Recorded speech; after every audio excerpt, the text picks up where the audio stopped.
这是带头找麻烦。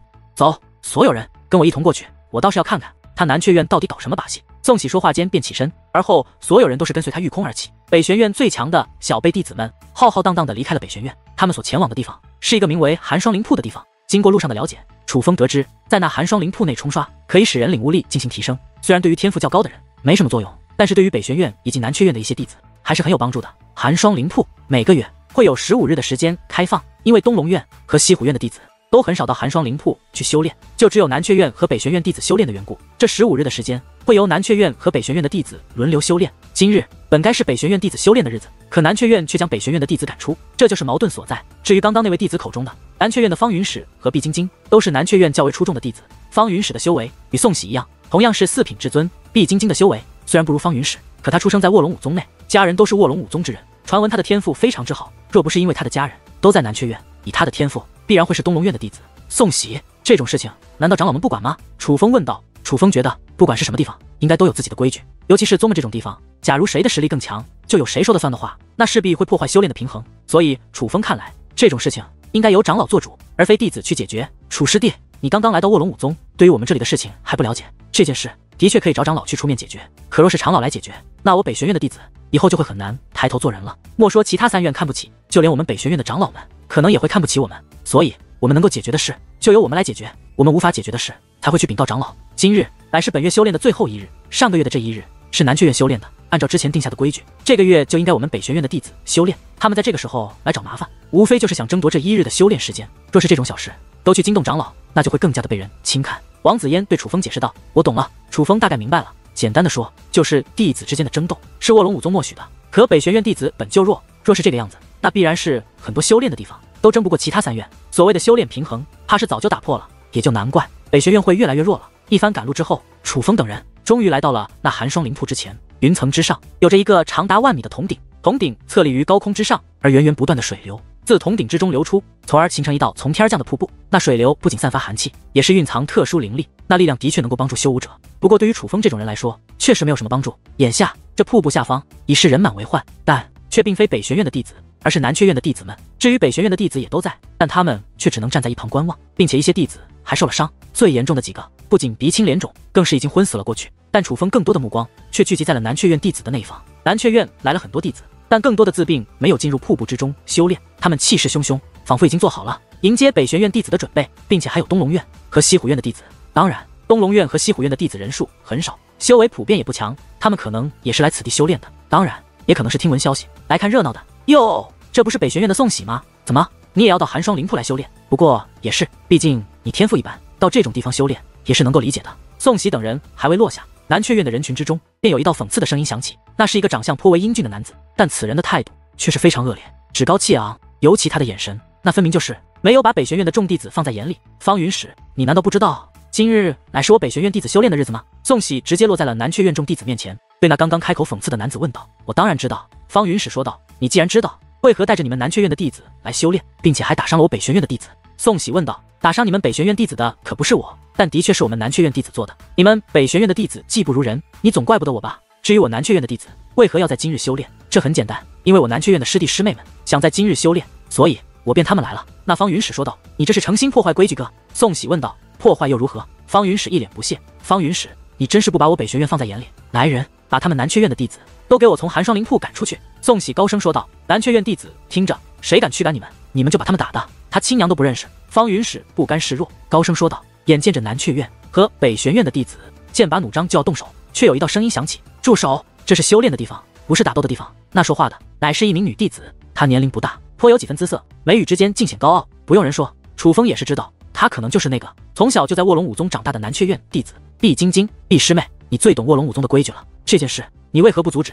宋喜上前问道。相比于对待那方云史，对待毕晶晶时，宋喜的客气谁都看得出来。宋喜，这寒霜灵铺每个月开放15日，按照规矩，东龙院弟子可修炼6日，西虎院、南阙院、北玄院弟子分别修炼3日。因为如今东龙院和西虎院很少有弟子来此修炼，才变成了你北玄院和我南阙院共享这15日的。可规矩还在，若真的按照规矩来定，那你们北玄院每个月只能修炼3日而已。我可以告诉你，这规矩乃是宗主大人定下的，你敢有异议吗？毕晶晶对宋喜问道。毕师妹，你想说什么？宋喜问道。我想说的是，哪怕按照宗主大人定下的规矩，也是东龙院享受6日修炼时间，你知道为什么吗？就因为东龙院最强，所以说到底这寒霜灵铺的修炼分配就应该能者居之。你北玄院明明弱于我南阙院，凭什么与南阙院弟子平分这修炼时间？毕晶晶问道。可南阙院与北玄院轮番来到寒霜灵铺修炼，乃是师兄他们约定好的。宋喜说道。你也说了，那是师兄他们约定好的，既然是约定，自然就能够改。而我今日就是要改这个约定。毕晶晶说道。那你想如何改？宋喜问道。很简单，每个月开放的15日内，前5日由你北玄院弟子来修炼，后面10日就由我南阙院弟子来修炼。毕晶晶说道。毕师妹，你南阙院的确强于我北玄院，对于这一点，我宋喜从不否认。可说到底，我们都是卧龙武宗的弟子，我们乃是同门。我北玄院的师弟师妹，其实也是你的师弟师妹，你这样似乎不妥吧？宋喜说道。宋喜，你先别急，我的话还没有说完。为了表示公平，我们南阙院可以与你北玄院进行一场比试，我不会去找南阙院的那些师兄来帮忙。就现在我们在场这些人来与你们比，若是我们南阙院赢了，那就按我说的；若是你们能赢，那以后就还是老规矩，就是不知道你们敢不敢见。毕晶晶说道。而宋喜的确有些犹豫，他不怕方云石，可是的确有些惧怕着毕晶晶，因为这毕晶晶不仅仅从小在卧龙武宗长大，她的身份背景也是非同一般。好，我接，只是毕师妹，你想怎么比试？宋喜看了一眼身后的北玄院弟子后，还是应了下来。既然要比，为了不落人口舌，自然要比得公平，比得全面，分3轮。第1轮比天赋，第2轮比结界，第3轮比武力，每轮比拼，由3个人对决，3轮比拼，谁能率先赢得2场，便是赢家。毕晶晶说道。那就按毕师妹说的来比。宋喜说道。那好，第1轮比天赋，你北玄院在场之人挑选出3个，我南阙院也从在场的弟子中挑选出3个。毕晶晶说话间，从乾坤袋内取出一块石台，石台原本巴掌大小，可是他丢入半空，便立刻扩大，落地之际，已是化作10米宽的石台。石台上不仅布满符咒纹路，石台的中间还刻画着一条龙的图案。这个石台与楚风之前在卧龙武宗测试用的石台大体相像，但其实有着一些差别。之前楚风等人测试的石台乃是3个石台，分别是用来测试毅力、潜力以及血脉的测试，而这个石台则是融合了毅力、潜力、血脉。虽然不能像那3个石台那样准确的看到3种天赋，但却也是能够测试出一个人的总体天赋的。比拼天赋的第1轮，我先来。石台刚刚落下，那方云石便走到了石台近前，但他并没有立刻登上石台，而是将目光落在了宋喜的身上。我宋喜代表北玄院第1个出战。宋喜也是走了出来，站到了那石台之前。宋喜说了，可别哭。方云石说话间便踏上了那石台。方云石踏上石台之后，石台上面的符咒便如同苏醒了一般，在石台之上快速流动起来。没过多久，那石台之上便绽放出了紫色光华。紫色光华，上品天赋。不过对于这一幕，无论是北玄院还是南阙院都没有太多意外。这方云石虽不是南阙院最强弟子，可他也是有着一些名声。关于他的天赋级别，大家早就清楚。宋喜，你可别输了哦！方云石挑衅地看了宋喜一眼，这才走下石台。他走下石台之后，石台散发的光华便立刻消散，很快便恢复到了正常的模样。见状，宋喜则是直接踏上了石台。宋喜刚刚踏上石台，石台便有了与方云石之前一样的反应。没过多久，同样有紫色光华释放而出。宋喜的天赋同样也是上品，虽然同样是紫色光华，可是南阙院众弟子的脸色却是变得有些难看起来，尤其是那方云石，他的脸色铁青，眼中充满了尴尬与不服。虽然都是紫色光华，都是上品天赋，但是宋喜触发石台的时间却要比方云石短，因为天赋比拼不是1次2次了。大家都知道规矩，同等天赋之下，率先触发者更强。这一次乃是宋喜赢了。方云石，你也不过如此。宋喜面露得意，更是毫不避讳的讽刺起那方云石。这方云石仗着与宋喜修为相近，处处与宋喜针锋相对。倘若说宋喜在南阙院的对手，那么无疑就是这方云石了。今日天赋比拼胜过这方云石，宋喜自然得意。宋喜，你可是代表着北玄院当今小辈中的最强之人，而我方云石在我们南阙院不过是一个小角色，你值得这么得意吗？那方云石反驳道。你们刚刚也说了，我北玄院是弱于你南阙院的，对于这一点，我宋喜从未否认过。但我宋喜比你方云石强，你可有承认？宋喜反问道。你得意什么？现在比拼都不是个人，而是南阙院和北玄院。这比拼结束了吗？是你们赢了吗？你猖狂什么？方云石很是不爽地问道。对于此话，宋喜并没有再反驳。虽然他胜了方云石，可他在天赋方面的确已是北玄院小辈弟子中最强的一个，他也不能保证剩下的人还能不能赢。第2轮开始，毕晶晶说道。而他此话说完，立刻有一名身材妖娆的女弟子走到了那石台前。谁来做我的对手呢？那女子用妩媚的眼神扫视着北玄院的众弟子，此人宋喜等人也都认识，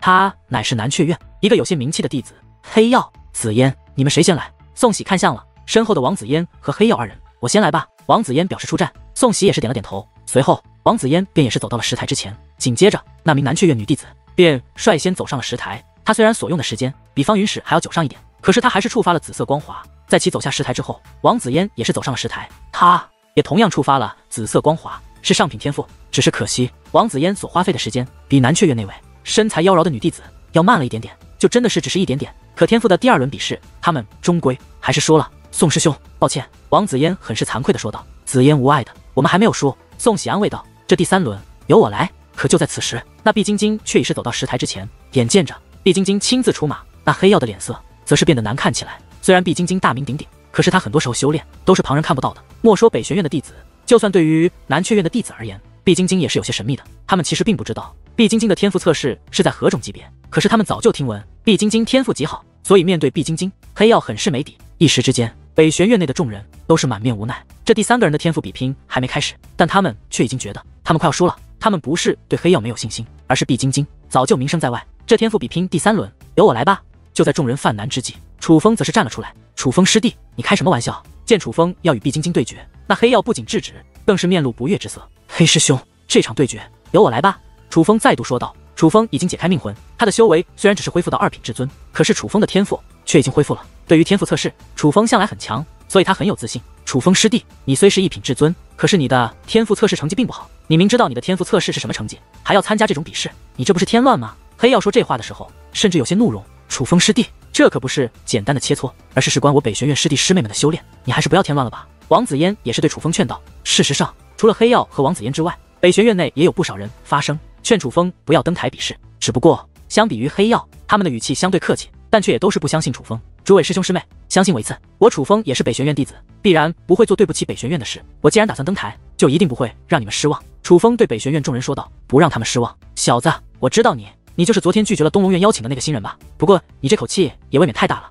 你知道你的对手是谁吗？你的对手可是毕晶晶，毕师妹。别说是你，就算是宋喜来，也是必输无疑。而你竟然大言不惭，竟敢说出不让他们失望的话，你凭什么啊？只是从一群新人之中脱颖而出罢了。你还真的以为你天下无敌啊？方云史一脸讽刺地看着楚风。我与你说话了吗？楚风看了方云史一眼，那种眼神充满了嫌弃，就像是方云史不配与他交谈一般。你什么意思？你是想说我不配与你说话吗？你算个什么东西？你知道我是谁吗？方云史很是不悦地问道。楚风没有再理会方云史，而是直接看向了毕晶晶。这位师姐，你可愿与我比试？楚风对毕晶晶问道。你们北玄院内部决定好即可，谁来我都无所谓。毕晶晶说话的时候都没有抬头认真地看楚风一眼，可他却显得如此的自信。那就由我来。楚风说话间便向石台走去。站住！可楚风还未走到石台，便被人抓住了肩膀，强行拦了下来。是黑曜。黑曜的修为乃是3品至尊，他若只是拦住楚风倒也罢了。楚风能够感觉到他捏住自己肩膀的手掌表面没有用力，可是暗地里却有武力涌入楚风体内，这分明就是从暗中威慑楚风。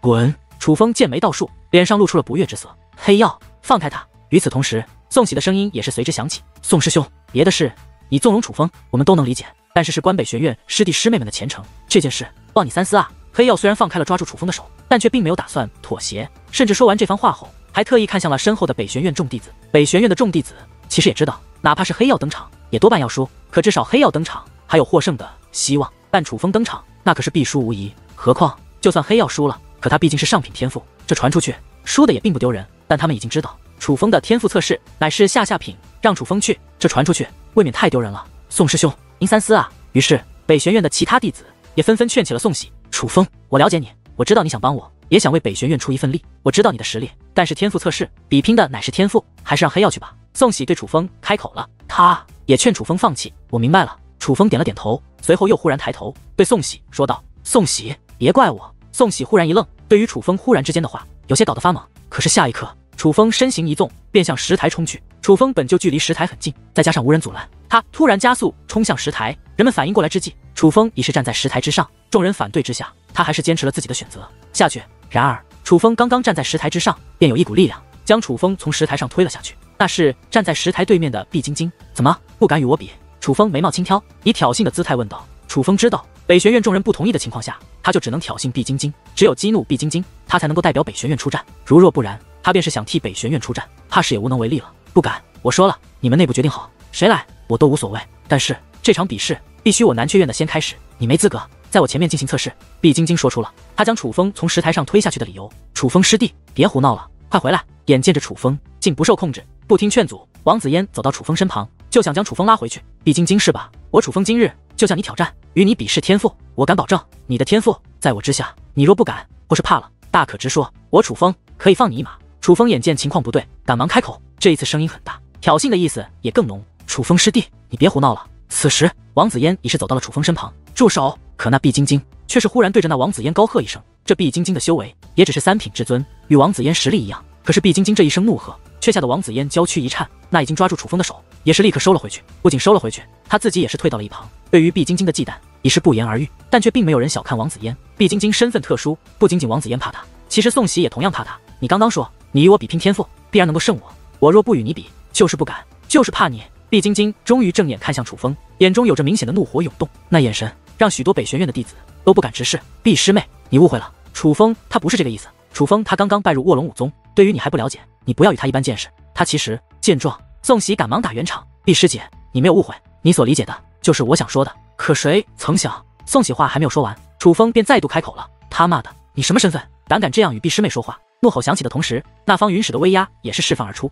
就要对楚风出手。不仅仅是他，南阙院的众位弟子同样释放出威压，并且拔出兵刃。那个样子，只要毕晶晶一声令下，不仅仅是楚风，北玄院的所有弟子，他们都不会放过，都给我退下！毕晶晶说话间，瞪了那方云使一眼。见状，方云使也是收回了自己的威压。至于南阙院的其他人，自然也不例外。虽说从实力来看，方云使是在场的南阙院弟子之中实力最强的，可是人们其实都知道，在场之中，毕晶晶的话语才是最具分量的。有趣，真是有趣！既然你如此有胆魄，那我就给你一个机会，但这是你个人，非要与我比的，你可以代表北玄院，但同时也代表你自己，所以这场比试要加赌注。毕晶晶说道。怎么加？你说。楚风问道。若是你输了，我要你直接割掉自己的舌头，并且在卧龙武宗的日子里都不可以修复。若敢修复，我见一次我就割掉一次，并且你不能以任何方式与人说话，你敢说一次，我就打你一次。毕晶晶说道。够狠的呀！那若是你输了呢？楚风反问道。我不可能会输。毕晶晶说道。既然你这么自信，那就这样吧。若是你输了，那约定就改一下。楚风说道。你想怎么改？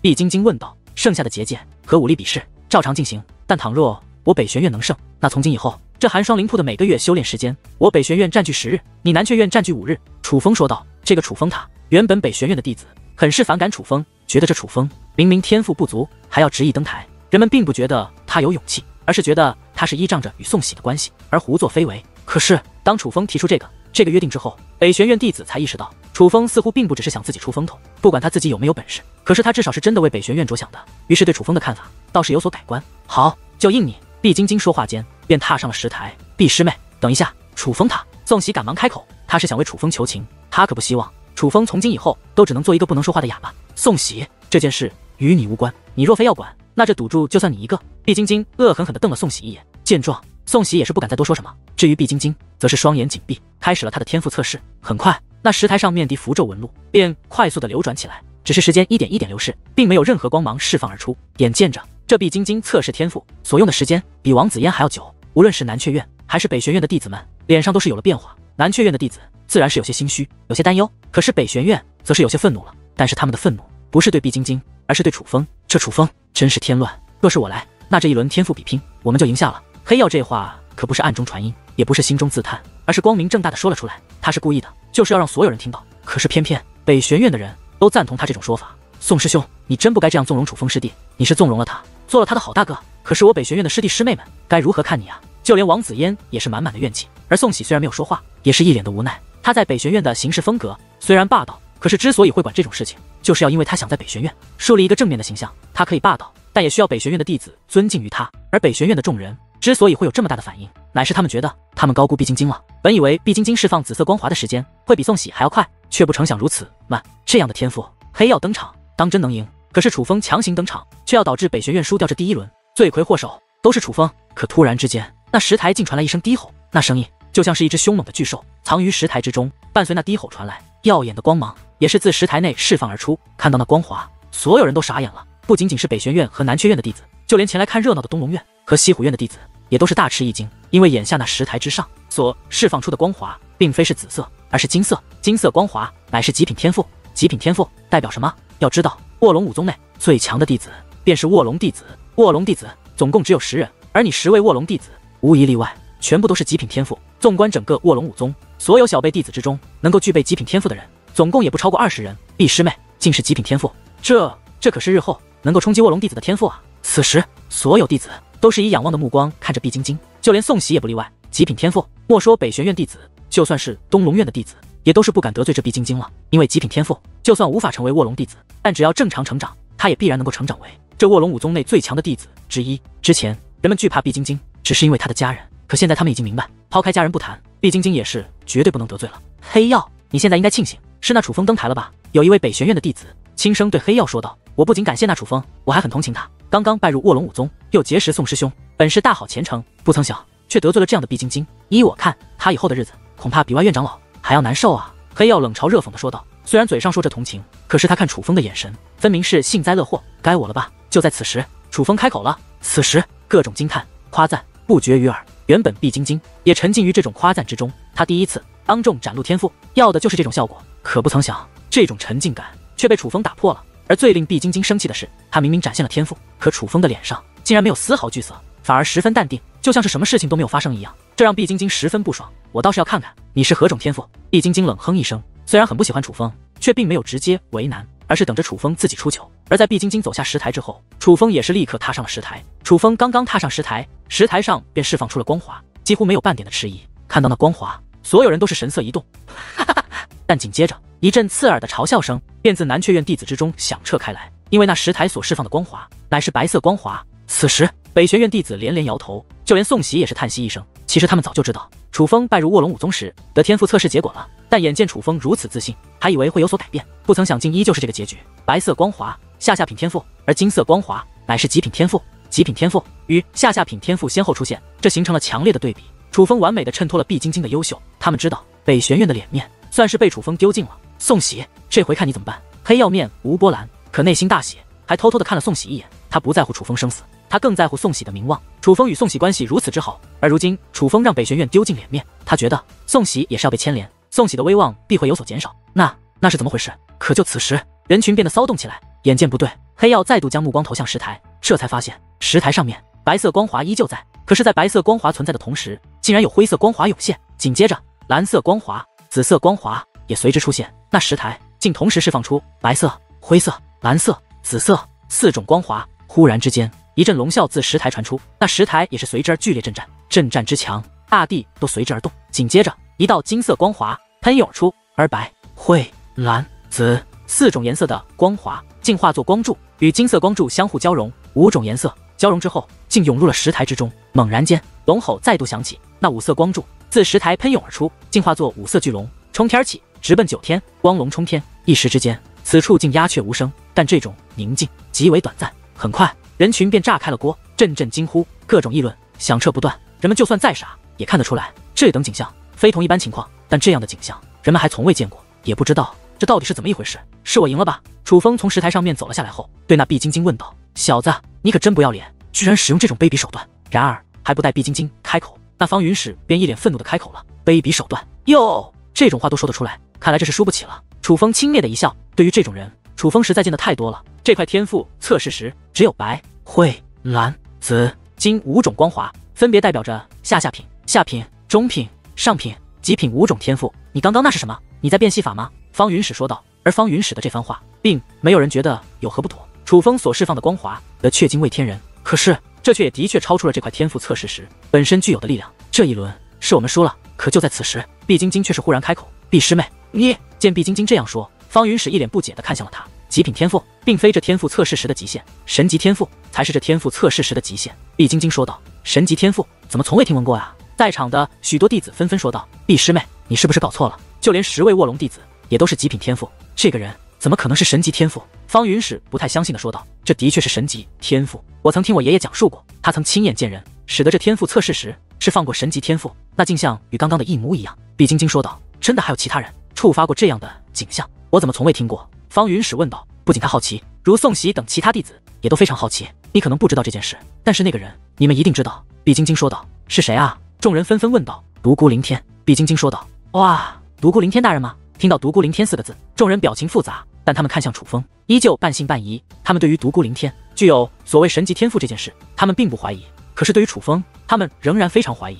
毕师妹，你搞错了吧？就这个人也配与独孤凌天大人相提并论？方云史更是直接询问起来。哪怕刚刚楚风明明已经做到了，可是他却依然不相信楚风具有那传说中的神级天赋。但是这一次，毕晶晶根本没有理会方云史，而是直接看向楚风。这第一轮天赋的比试，你们赢了，接下来便是结界与武力的比拼。若是你们能够再赢一局，这场对决就是你们胜。毕晶晶对楚风说道。此时他说话的语气比之先前不知道客气了多少。如果说之前的他恨不得一巴掌拍死楚风，那么此时的他对楚风已经没有了敌意。第一轮是你们定的，第二轮该由我们定了吧？楚风问道。你想怎么定？毕晶晶问道。第二轮是比拼结界之术对吧？1对1，太无聊了，又浪费时间，就由我一个人来对战你们南阙院的所有人。当然，咱们只比结界之术。楚风说道。我没听错吧？你要一个人打我们所有人？你那天赋是真是假？都不谈，你这胆子倒是不小。方云石讽刺地打量着楚风，可那毕晶晶却是瞪了方云石一眼。见状，方云石虽然很是甘心，但却也是低下了头，不再多言。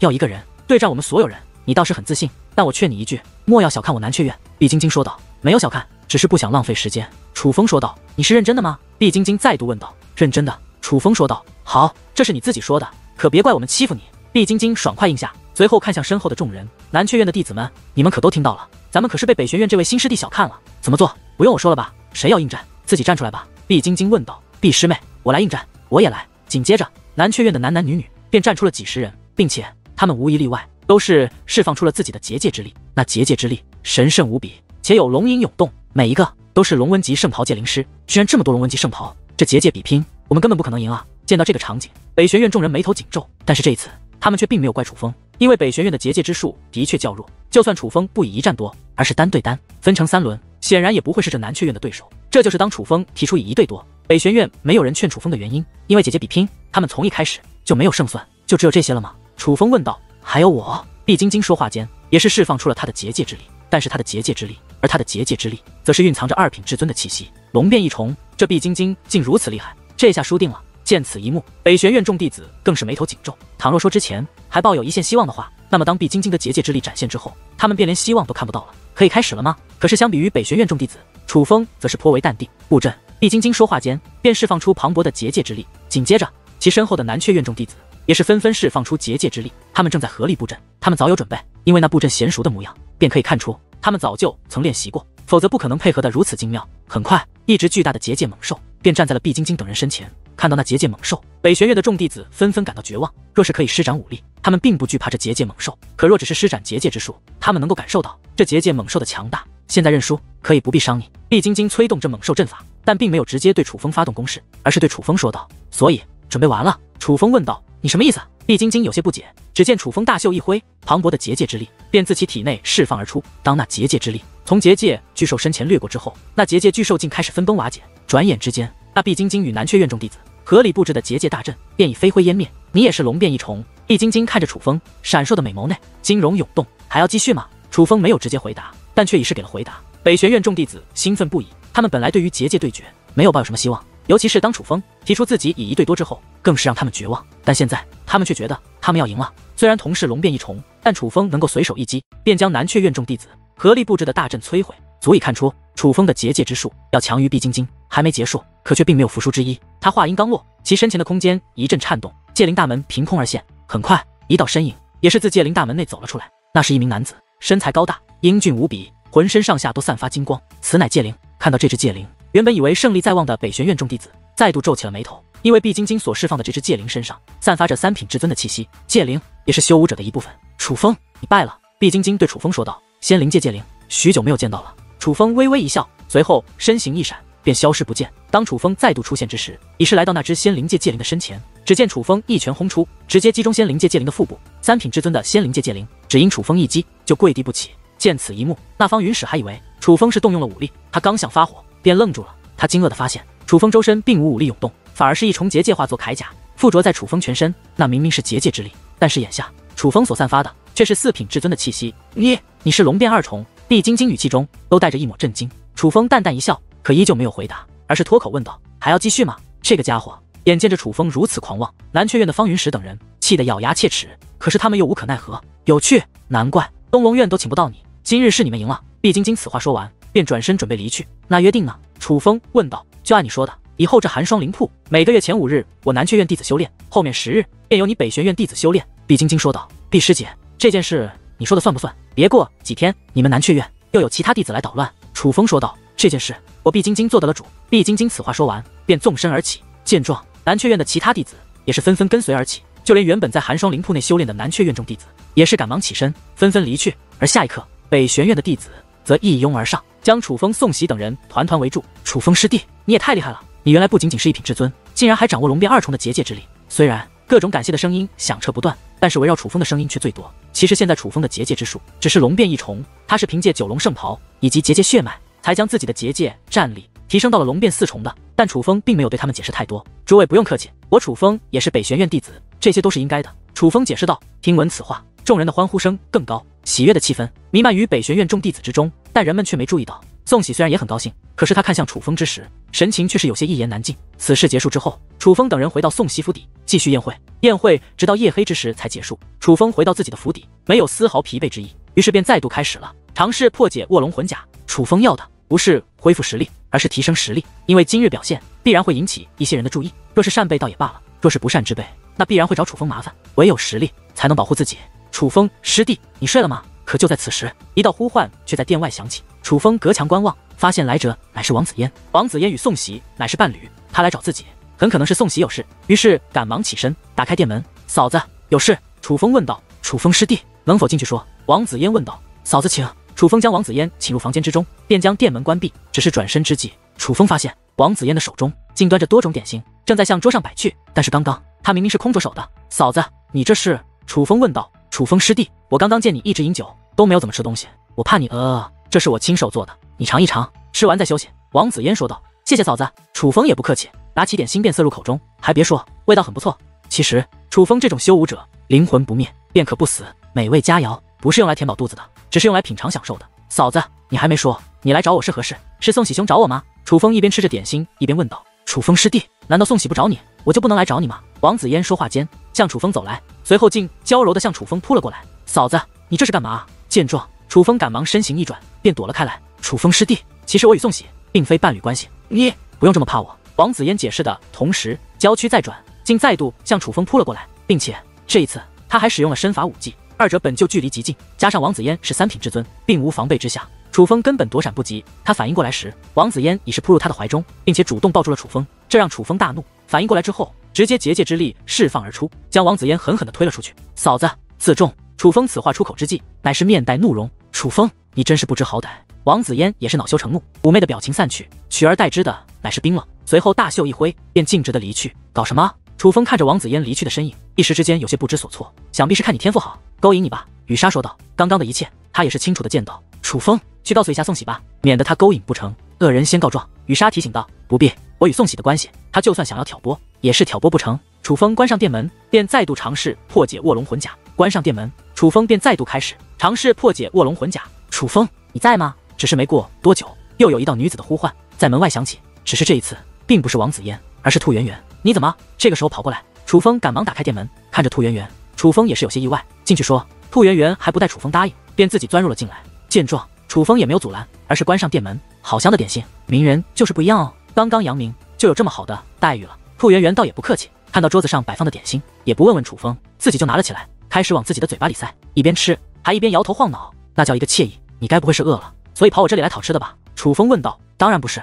我听说你的事了，你可够厉害的，竟然触发了传说中的神级天赋。兔圆圆一边吃着手中的点心，一边对着楚风竖起了大拇指。这卧龙武宗的事情传的倒是够快的，所以你这个时候特意跑来，难道是向我道喜的？楚风问道。当然要道喜，虽然早就知道你会名扬卧龙武宗，但却没有想到你这么快就有了行动。要我看，那卧龙弟子的名号迟早有你楚风一个。不过我来这里不仅仅是向你道喜，还要提醒你一件事。兔圆圆话到此处，则是放下手中的点心，那灵动的美眸之中也是难得的涌现出了凝重之色。什么事？楚风问道。你应该还记得欧阳彻长老吧？兔圆圆问道。当然记得，我又没有健忘症。楚风笑了笑，他怎么可能不记得欧阳彻？那是东龙院的长老。刚刚测试天赋后，楚风与兔圆圆、花许等新人弟子一同接受长老的挑选，欧阳彻长老便选中了花许。花许真不安分，想利用欧阳彻长老收拾楚风。本来欧阳彻长老也很愿意帮忙，可谁曾想，在楚风展露修为之后，欧阳彻长老便后悔了，不仅想收楚风为弟子，还当场解除了与花许的师徒关系。欧阳彻长老遭受了刑罚处置，如今被贬为外院长老了。兔圆圆说道。怎么回事？楚风之所以这样问，那是兔圆圆特意告诉楚风这件事，那么这件事必然就没那么简单，是过去他做过的一些不好的事被发现了。表面来看，遭受惩罚也是情理之中，不过这件事情其实没有那么简单。处罚他的长老乃是东龙院的花生平长老，原来那花生平与花许是同族，是花许的前辈。兔圆圆说道。我懂了，花许找到了花生平，报复了欧阳彻。楚风说道。其实大家都猜得出来，但是欧阳彻当日将花许驱逐出师门，并且还打了他一个耳光，说到底是因为你。花许本来就小肚鸡肠，现如今有花生平长老这种人物撑腰，那他必然是不会放过你的。兔圆圆说道。那花生平很强吗？楚风问道。他是何修为我不知道，但是在东龙院有些地位。花生平的师尊乃是东龙院的执法长老。要知道，东龙、西湖、南阙、北玄每院之中只有10位执法长老，这10位执法长老位高权重，实力也是极强。正因如此，花生平有这样的师尊撑腰，他在东龙院也是少有人敢得罪。兔圆圆解释道：“真是想不到，花雪还有这样的前辈，有点意思。”楚风笑了笑：“楚风，你都不怕吗？”兔圆圆看着楚风，不仅不慌，反而面带笑意。他则是有些意外，这根本不是正常人该有的反应啊！怕什么？兵来将挡，水来土掩，不该来的不会来，而该来的也躲不掉。楚风说道：“你这家伙心态也太好了吧？不过楚风，我劝你还是小心一点，赶紧找个靠山。以你的天赋，找个靠山不难。而在你找到靠山之前，还是低调一点，不要惹下什么祸端。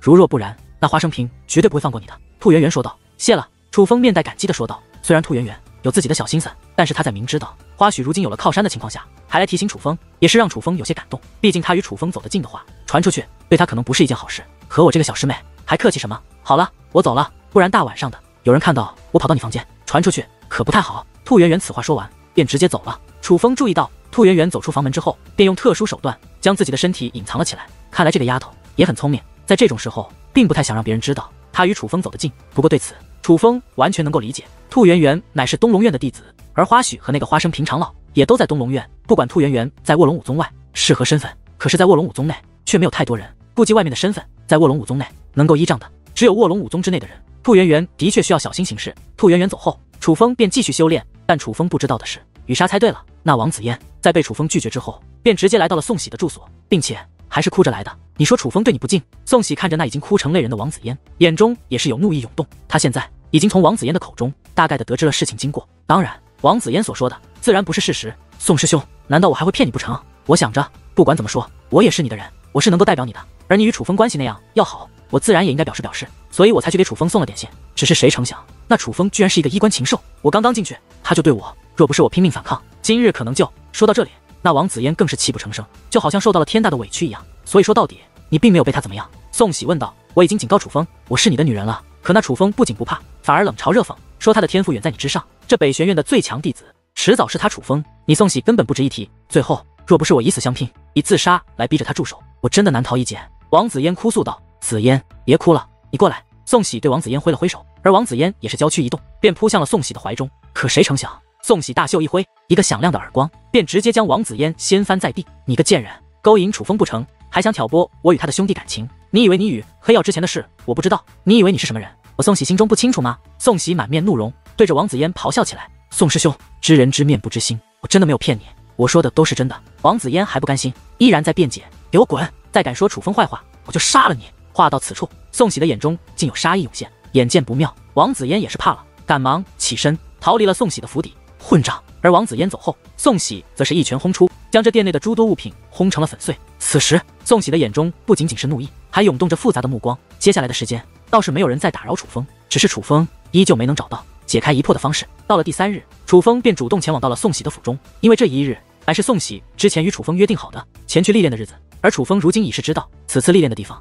是一座名为雪域天峰的地方。那雪域天峰有着诸多天地奇物，若是运气好，可以找到一些修炼资源。但最主要的是，雪域天峰本身是一座大阵，那里有着与寒霜灵瀑相同的功效，可以提升修武者的悟性。不过雪域天峰的力量可远在寒霜灵瀑之上，雪域天峰需要阵法力量累积，每1年才释放一次力量，所以雪域天峰每1年才开放一次，并且每年开放前往雪域天峰的弟子，东龙、西湖、南阙、北玄4院总共不能超过500人，其中东龙院有300人的名额，西湖院也有100人的名额，南阙院有80人的名额，但北玄院只有20人的名额。虽然北玄院名额很少，但宋喜对于此次历练是有话语权的，已经为楚风留下了名额。楚风倒是不必为名额担心。其实最开始对于这历练，楚风倒没兴趣，碍于宋喜盛情邀请才答应的。但是最近2日，楚风破解卧龙魂甲一直没有头绪。既然这雪域天峰是一处奇地，楚风也想去试试，万一自己能够有所启发，说不定就能够找到破解卧龙魂甲的办法了。此时宋喜的府邸内已是聚集了一些身影，这里面许多人都是熟面孔，他们乃是北玄院当今小辈弟子中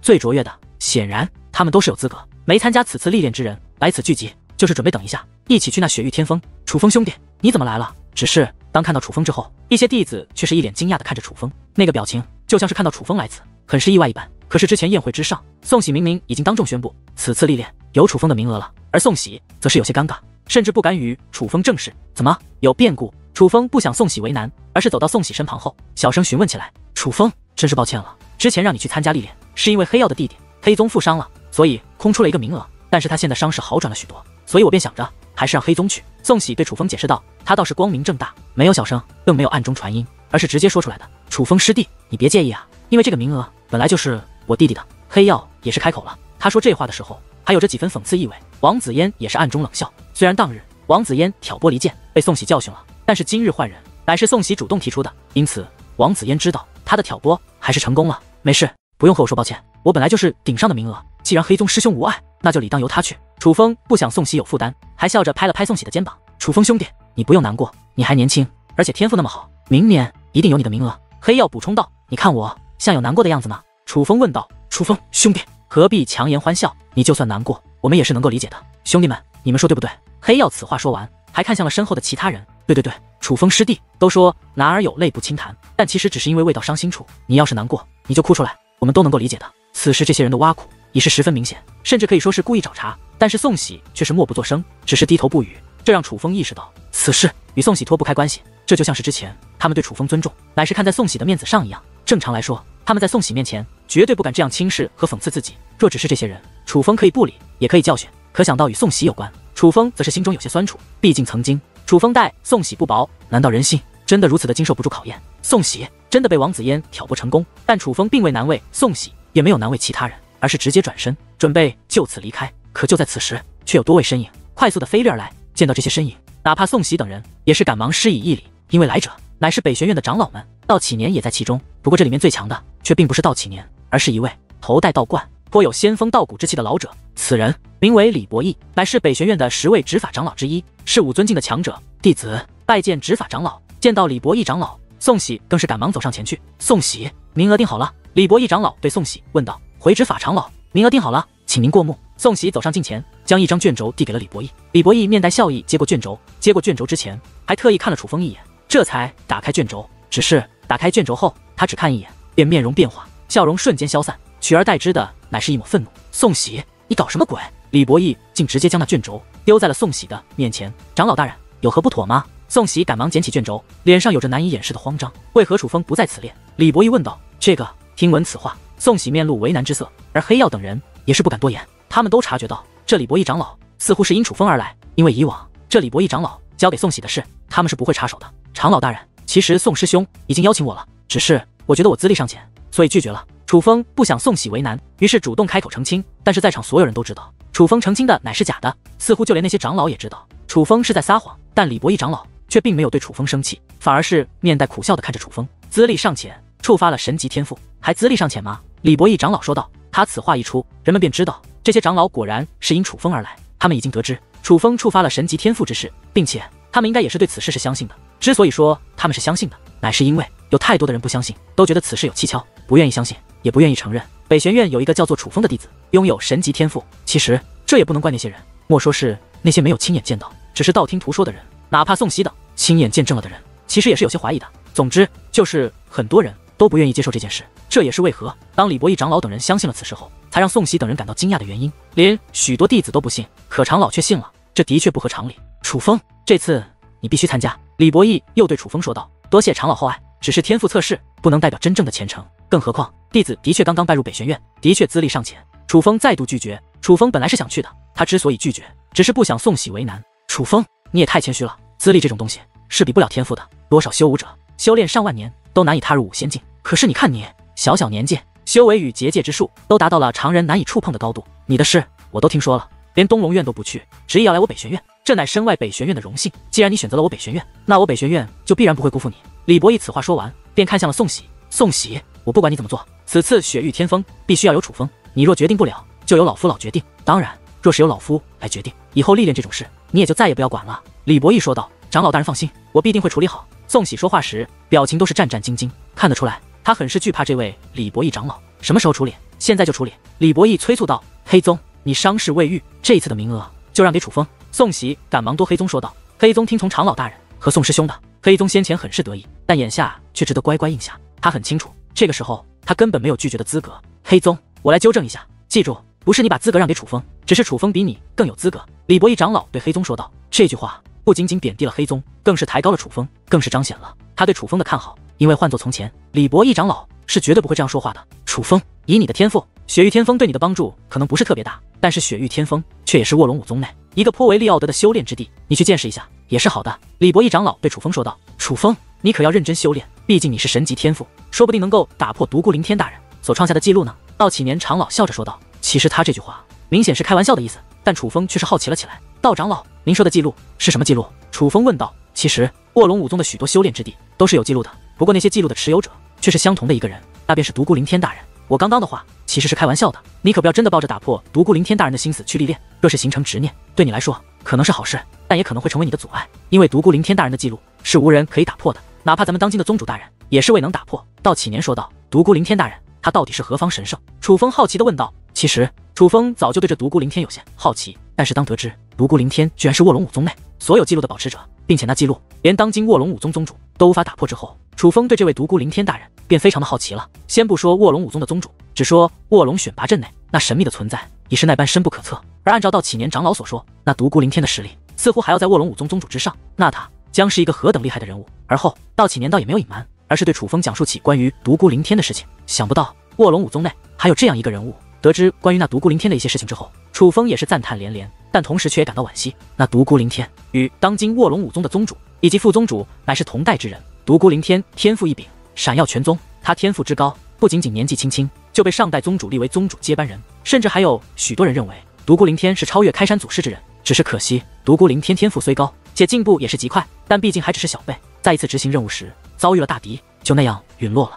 虽然独孤凌天早已死去，可他却一直是卧龙武宗内的一个传说，哪怕许多人都未曾真正的见过他，可无论是长老还是弟子，对他都是心怀敬意，甚至心生崇拜。随后楚风便与宋喜总共20位北玄院弟子一同前往了雪域天峰。此次历练长老并不参与，所以只有弟子同行。只是这前行的路上气氛则是颇为怪异，原本有弟子主动与楚风说话，是见长老器重楚风，所以想讨好楚风，可宋喜轻咳一声之后，那些与楚风主动交谈的人明明话没有说完，却硬生生的把话咽了回去，那声轻咳自然是一种警告。至于楚风自然也察觉到了宋喜的不对劲，尽管楚风先前帮宋喜解围，但宋喜似乎并不领情，反而对楚风的敌意更重。如果说之前的宋喜还会装一装，找找借口，那么现在他对楚风的不喜已是表露而出。但楚风不怪宋喜，哪怕宋喜变了，可楚风不会忘记他们之间的交情。倘若宋喜回头是岸，楚风可以不计前嫌。当然，若宋喜一直如此，楚风也绝对不会热脸贴冷屁股。若真是那般，那他们二人感情疏远也是难免的。但无论如何，错都不在楚风。楚风从未想过抢夺宋喜在北玄院的地位，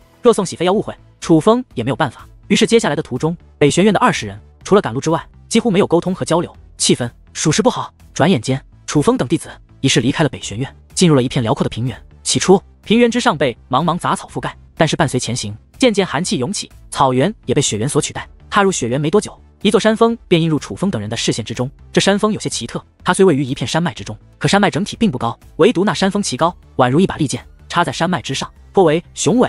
那便是雪域天峰。雪域天峰整座山脉都被结界封锁，只有一道结界门可以踏入其中。楚风身为界灵师，特别喜欢观察事物，尤其是有结界的地方，楚风更是喜欢观察，因为往往通过观察结界强度，能够大概判断出布阵者的实力。而雪域天峰的结界虽然肉眼可见，可看上去并不强，就像是一层蠕动的水面，化作镜面利器将雪域天峰覆盖起来。但楚风只看一眼就察觉到那结界的不简单，认真观察之后更是被震撼到了。这是何等人物的手段？楚风内心极为震荡。他走南闯北，去过多处遗迹，也算见过世面，可他还从未见过如眼前这结界这般厉害的手段。这结界看似寻常，但它只牢靠，超乎想象。楚风根本无法推测这结界布置者是何境界，但因为那力量太过遥不可及，太过震撼人心，楚风觉得恐怕神袍界灵师也未必拥有如此手笔。可若不是神袍界灵师，那可就是真龙界灵师了。而真龙界灵师何等存在，乃是堪比真神境高手的存在，是能够真正毁天灭的，凭借一己之力便让一方世界灰飞烟灭的存在。至少对于现在的楚风而言，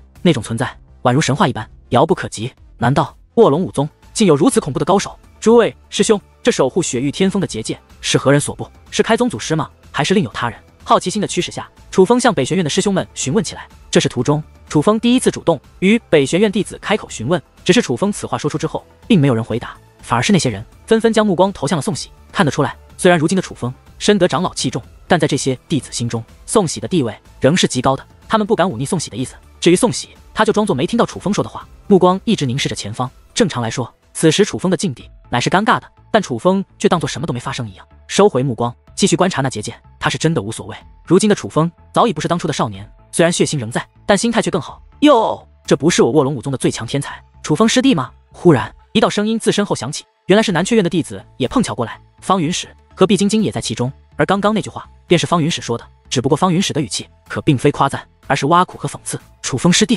你这样不行啊！怎么问一句话都没有人回答你呢？如果大家都不理你，那就必然不是大家的问题，而是你自己的问题。师兄劝你一句，虽然你天赋好，但也不能恃宠骄，要搞好与师兄弟之间的关系。方云史加快速度，御空追了过来，来到楚风近前。他虽然面带微笑，可那嘴脸属实难看。面对这样的方云史，楚风先是淡淡一笑，这才开口说道：“我楚风如何，关你屁事？”这句话可不是暗中传音，所有人都听得清清楚楚。方云史什么脾气，被楚风当众顶撞，并且出言不逊，自是难以忍让。楚风师弟，可还不待方云史发火，毕晶晶也是凑了过来。眼见着毕晶晶语气柔和，方云史也意识到局面有些不对，于是硬生生的将自己到了嘴边的话给咽了下去。这卧龙武宗的大部分修炼之地都保存完好，只有少部分因为特殊情况而曾有所修改，而这雪域天风则是保存完好的。这里的一切都是开宗祖师的手笔。毕晶晶对楚风说道：“毕师姐，我刚拜入卧龙武宗不久，对卧龙武宗并不了解，有些话若是冒昧，还请见谅。”楚风对毕晶晶说道：“楚风师弟，想知道什么，尽管问我便是。”毕晶晶倒也聪明，察觉到楚风是有话要问。